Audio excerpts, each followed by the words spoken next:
As I record this digital book talk, it's a beautiful late April day here in Chicago, Illinois. It's about 70 degrees.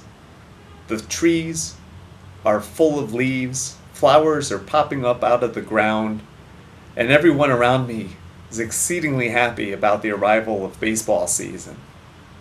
However, thanks to a wonderful new novel by John Smelcer called The Trap, I was transported this past weekend back into the winter months and far away to the state of Alaska. The Trap tells a very interesting story about a young Indian 17-year-old boy and his relationship to his grandfather, Albert Least Weasel. Albert is an elder within the community. He's lived for many years and lived a rich and full life, hunting, fishing, and trapping in order to secure food and financial resources for his family.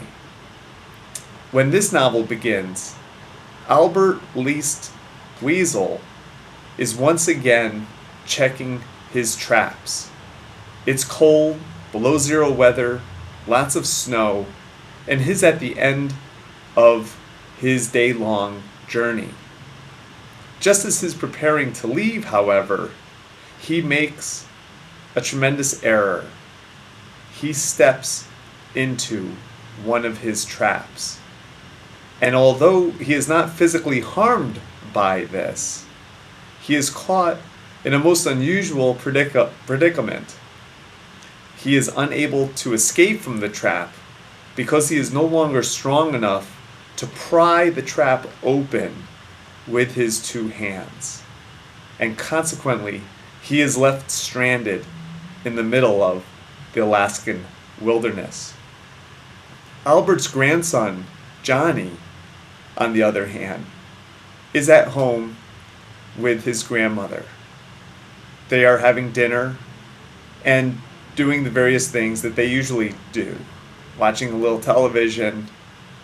Johnny has to leave from time to time to go to the store where he works. And Johnny in general is wondering, along with his grandmother, what has happened to Albert and whether or not he should go out and do anything to try to find him. This is a wonderful story, exceptionally written, beautiful in its depiction of the Alaskan wilderness, traditional Indian customs, and the confusion and conflict that emerges within individuals and communities when different cultures intersect.